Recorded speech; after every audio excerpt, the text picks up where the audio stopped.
Immediately they were like, listen, we don't want to hear it. If somebody's messing with you, you already know what to do. Lay them out. Hello, my beautiful people. Welcome to Mental Moments. I am Lisa Coleman. I have my degree in psychology and I have been in the mental health field for about 25 years. So today we're discussing Chapter 3 of Jada's book, Worthy. Chapter 3 is labeled Leaving the Garden. Everybody's always trying to find the good guy or bad guy in people's stories. There's no good guys or bad guys. We're all wounded trying to figure this shit out. Jada starts off Chapter 3 talking about when she was in second grade and how she was being bullied. Apparently there was a big boy in school, and because Jada was very petite, she was very small, boys bullied her, girls bullied her, she was bullied very regularly in school. This one boy threatened her and told her that she had to bring him money. So Jada went home, and at the time she was living with her maternal grandmother, and she went into her grandfather's wallet and stole $10 so she could give it to the bully. Now the principal at the school found this young man with the $10 and questioned him like, where did you get this money from? And of course, he gave up Jada's name. Now, at that time, the school called Jada's grandmother, and she was livid. She was very upset that her granddaughter was being bullied, and she felt that the school should have done a better job at protecting her, and she would have never had to steal from her grandfather in order to feel safe. Now, the grandmother immediately felt like Jada needed to be in a private school.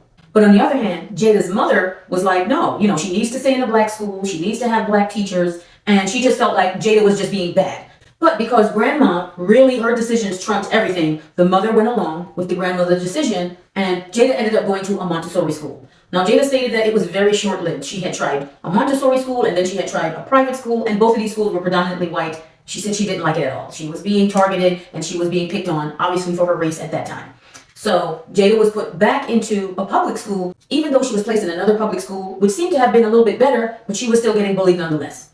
Now, the new school that Jada was attending was closer to her aunt's house, and Jada loved her aunts. Her aunts adored her as well. So now by this time, Jada is talking about fourth grade, and in fourth grade, she was being bullied by a bigger girl. The girl didn't like her, began bullying her because, again, Jada was very small. She was a very petite girl, so she seemed to have been a target for bullying. And Jada ended up having to fight quite often, and according to what Jada was saying, she got beat up quite often as well. So she was always in some sort of altercation. She was always being picked on. Now, this bigger girl that was bullying her, she went home, told her aunts about the bullying, told her mother about the bullying, and immediately they were like, listen, we don't want to hear it. If somebody's messing with you, you already know what to do. Lay them out. Her aunt and her mother were pretty much very tough ladies. They didn't take no ish from nobody, and they definitely didn't want Jada taking any shit from anybody either. So they let her know, listen, never come back home, get your butt whooped. You make sure you defend yourself. You make sure if anybody messes with you, you fight back. As you all know from Chapter 1, Jada and her grandmother was very close. She spent a lot of quality time with her grandmother. Now, her grandmother was aware of the bullying and how Jada has been getting into a little bit of trouble in school. And during this time, Jada's grandmother was always talking to her about life, talking to her about being independent, telling her that she should never financially or physically depend on a man for anything. When it comes to her money, she should have her own money. And when it comes to her physical gratification, she should be in control of her own body as well. Now, Jada talks about in 1981, when she was about 9 years old, she went to go visit her father in California. Now, at this time, her father had moved to California, remarried another woman, had another child, and this woman also had 2 other children. One of them was an older girl, which Jada said she enjoyed hanging out with her. They spent lots of time roaming the streets of California, hanging out. Jada said when she was down there, she was able to get braids and put beads in her hair because that was something she never got an opportunity to do when she was in Baltimore at her grandmother's house, because her grandmother was very conservative. So she really enjoyed her time in California. She did mention, though, that her father was still an alcoholic, and apparently he seems like he was still using drugs as well. So she said she hardly saw him. He worked quite frequently, as well as the stepmother worked quite frequently as well. And of course, in that era of being a Gen Xer, latchkey kids was the thing. They hang out on the street till wee hours at night, as long as they were home before the street lights came on or before their parents got home. That's just what Gen Xers did. They roamed, they played, they were outside all the time. Always outside, never in the house. Now, Jada stated when she returned from her summer vacation with her father in California, her mother dropped the bomb on her immediately when she arrived back to Baltimore that she was getting married to her boyfriend, Tony. Now, Jada stated that she was not happy about this news. She was very comfortable with just her and her mom being together. She was feeling very uneasy about leaving her grandmother's home and then transitioning into a new home with her mom and her new husband. Now, Jada stated over time she developed a very tight bond with Tony, and he ended up being an amazing stepfather. Tony was finishing up his degree in law, and he was doing well in his career as a lawyer. When her mother married Tony, they moved to the northeast side of Baltimore, which she said it wasn't really a great area. It was brick row houses. She said the apartment had a lot of roaches, and it was a rough start. And that's where they resided for quite some time until her stepfather, Tony, started to level up in his career as a criminal attorney. And from there, they moved to a much bigger home in the northeast side of Baltimore. She said it was a beautiful house. It was very big. Everything was modern and new. When they arrived into their new home, Jada stated that her bond and connection with her stepfather grew stronger. She was with him at all times. He talked to her about his criminal cases. She was very enthralled in the work that he did. Everywhere he went, if he traveled on business, she said she was with him. She said he really cared for her. He spent a lot of time with her. He would help her with her homework. She struggled a lot, she said, in math, but she said Tony was right there. Now, Jada mentioned her mother wasn't really around much because she was in school at the time doing her nursing course. And she said Tony was a really great role model. He was a really great father, and she enjoyed the connection that they built. Now, during this time, Jada was still in school. She was enjoying her life with her new dad and her mother going to school to be an RN. Dad is leveling up in his career as an attorney. Life was being somewhat good. Unfortunately, Jada was still being bullied in school. There was another time where a boy started to bully her. She just kept telling this person to stop, leave her alone. She's had several conversations with him. She is back and forth with this young man, asking this young man to leave her alone. He refused. Jada said she lost her shit. She started scratching and swinging and punching, and by the time the fight was over, she said his face was completely scratched up, nail scratches all over his face. And by the time they got to the principal's office, Jada had an attitude. She was going back and forth with the principal. They then called her stepdad, and the stepdad went off on her. Stepdad said she was in the wrong. She should have never tried to fight a boy. That is unacceptable. And Jada just was not hearing it. She felt that the stepdad should have been on her side. She was not happy about how the conversation went because she was being bullied by this young man for quite some time. So she felt like she didn't really get an opportunity to explain herself and explain the situation as to why the altercation happened in the first place. At that time, Jada said she completely shut down, stopped talking to her stepfather for 2 weeks. Now, although in the previous chapters it was mentioned that Jada's mother's drug addiction was kind of being hidden. She's a functioning addict. She is still going to school as an RN. But at this point in time, with her marriage to Tony, she had become a full-blown heroin addict. And Tony was aware of it. Jada, not so much at the time. It was still kind of being hidden from her. But she was aware something was going on. Now, during this time, Jada was doing an after-school program, which was a drama class. And she was thriving.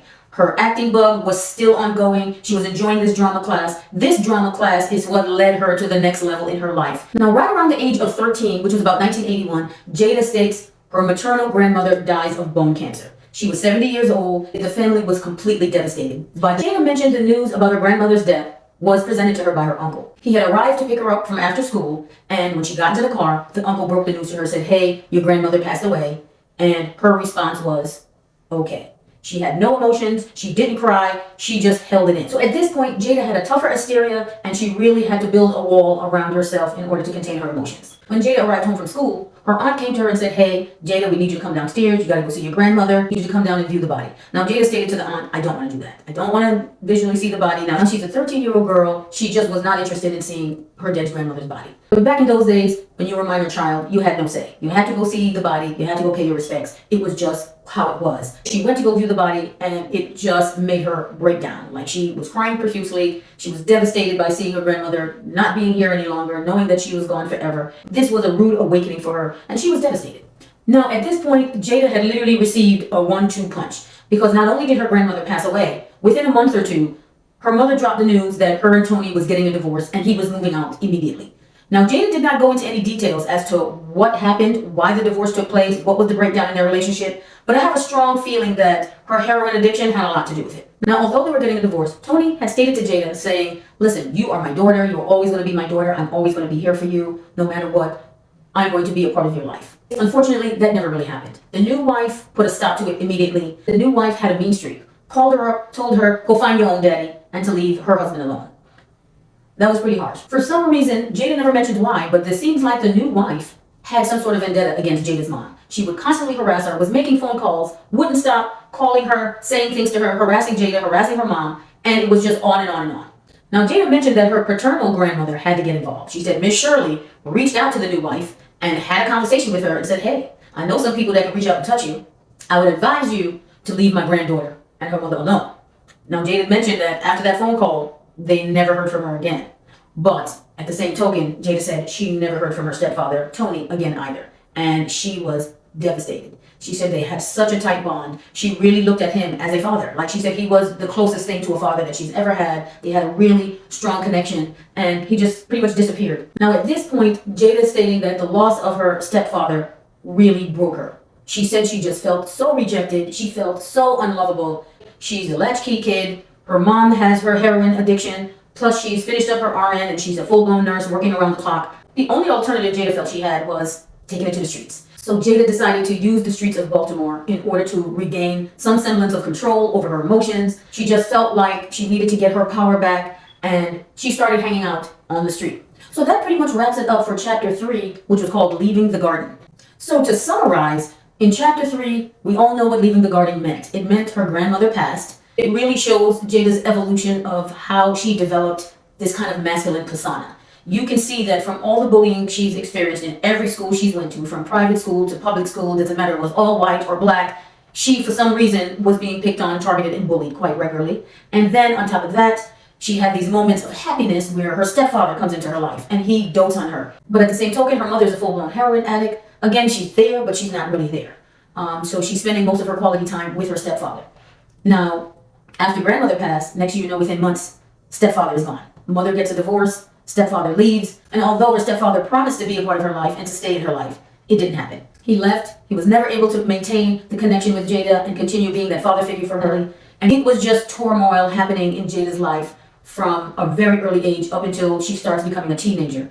And then at 13, this man leaves. She says she's feeling broken, she's feeling lost, she's feeling unlovable.